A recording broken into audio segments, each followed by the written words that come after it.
नमस्कार, 100% समाचारमा स्वागत छ। म प्रतिमा। सुरु गरौं 100% समाचार। नेपाल कम्युनिस्ट पार्टी नेकपाको दाहाल नेपाल पक्षद्वारा प्रतिनिधि सभा विघटनको विरुद्धमा देशभर प्रदर्शन। प्रधानमन्त्री केपी शर्मा ओलीले चालेको असंवैधानिक कदम विरुद्ध नेकपा दाहाल नेपाल पक्ष भएको हो आन्दोलित। मंगलबार काठमाडौँ लगायत देशैभर भएको नेकपा दाहाल नेपाल पक्षको समर्थनमा हजारौं कार्यकर्ता उत्रिएका थिए सडकमा।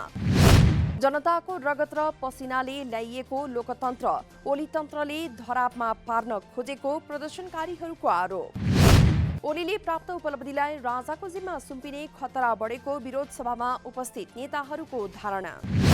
कैलालीको धनगढीमा आयोजित कार्यक्रमको सम्बोधन गर्दै प्रधानमन्त्रीको असंवैधानिक कदम विरुद्ध मुलुक एकजुट हुनुपर्नेमा नेकपा नेता भीम रावलको जोड। राष्ट्रभन्दा गुटको प्रधानमन्त्री र सरकार भएकाले मुलुकमा स्थिरता निम्तिएको नेता रावलको भनाई। रूपन्देहीमा विरोध सभालाई सम्बोधन गर्दै निरङ्कुशताको बिउ अझै बाँकी रहेको देखिएकाले यसलाई पनि उखेल्नुपर्ने नेकपा नेता घनश्याम भुषालको भनाई।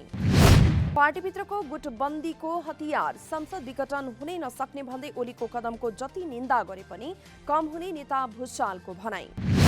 प्रधानमन्त्री केपी शर्मा ओली नेतृत्वको सरकारले निर्वाचन नगराउने पक्षमा रहेको नेकपा अध्यक्ष पुष्पकमल दाहालको दावी।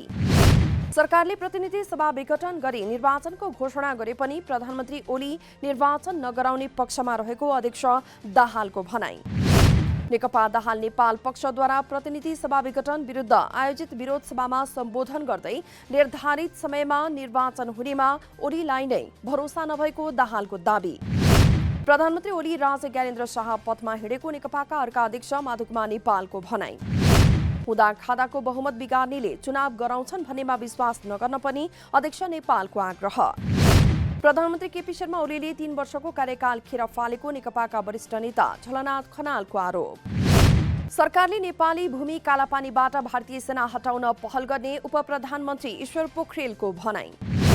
आगामी दिनमा हुने प्रधानमन्त्री केपी शर्मा ओलीको भारत भ्रमणमा त्यसबारे प्रस्ताव अगाडि बढाइने पोखरेलको भनाई।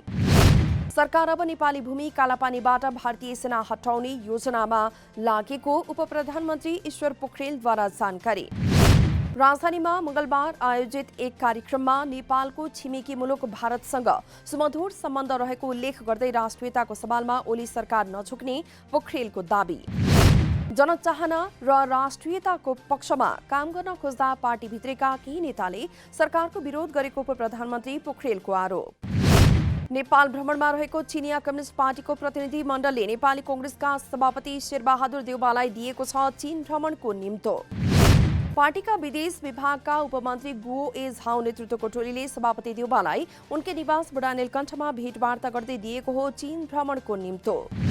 भेटवार्तामा चिनिया टोली र देउवा बीच दुई देश र दुई पार्टी बीचको सम्बन्धबारे भएको थियो छलफल। प्रतिनिधि सभा विघटन गरेर निर्वाचन घोषणा गरेको सरकारले मन्त्री परिषद विस्तार गर्न नमिल्ने दाबीसहित सर्वोच्च अदालतमा रिट निवेदन दर्ता। वरिष्ठ अधिवक्ता दिनेश त्रिपाठीले राष्ट्रपति कार्यालय, प्रधानमन्त्री केपी शर्मा ओली र प्रधानमन्त्री तथा मन्त्री परिषद कार्यालयलाई विपक्षी बनाई दर्ता गराउनु भएको हो निवेदन।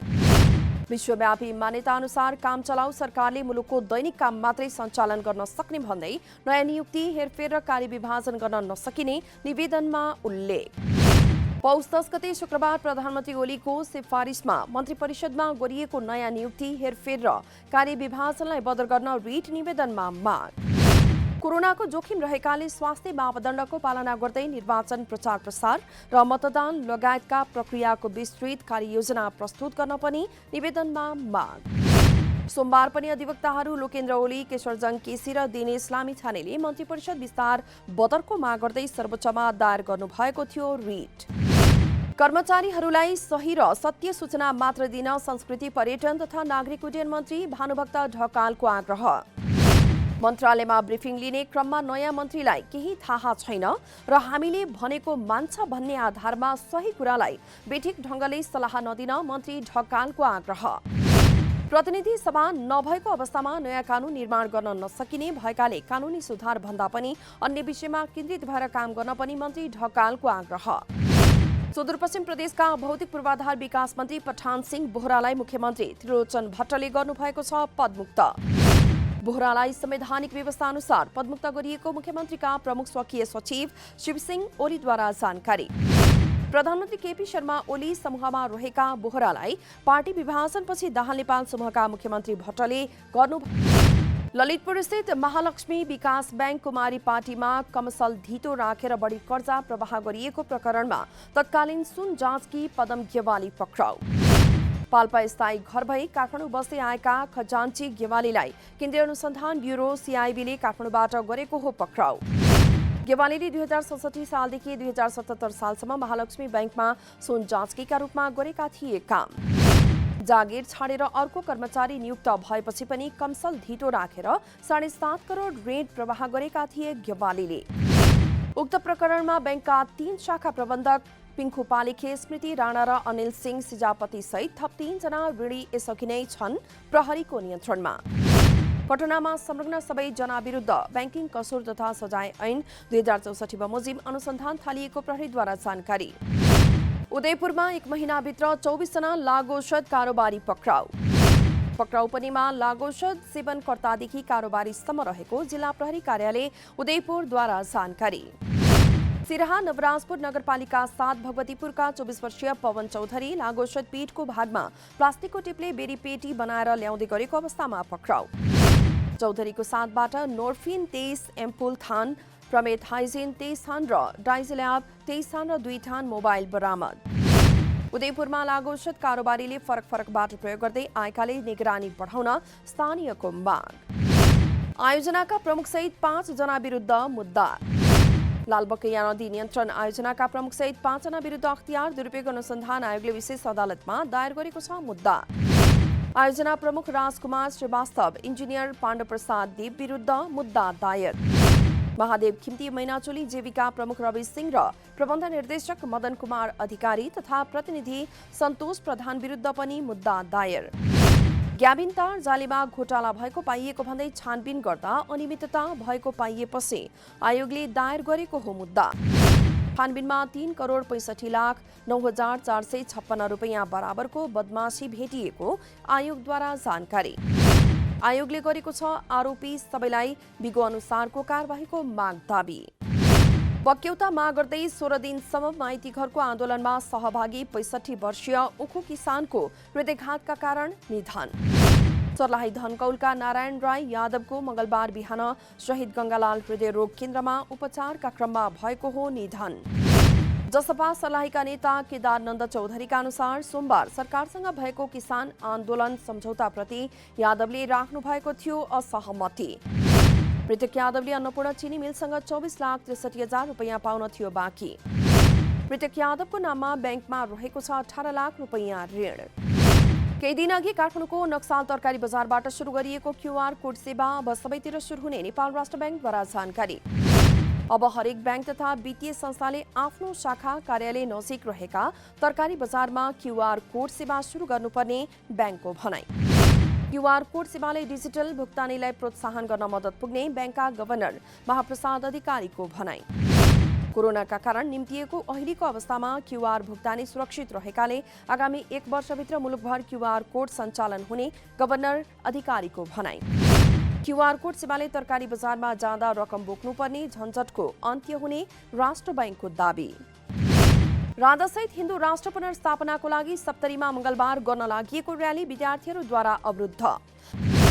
विभिन्न राजनीतिक दलमा आबद्ध विद्यार्थीहरूले बिथोलेका थिए कार्यक्रम।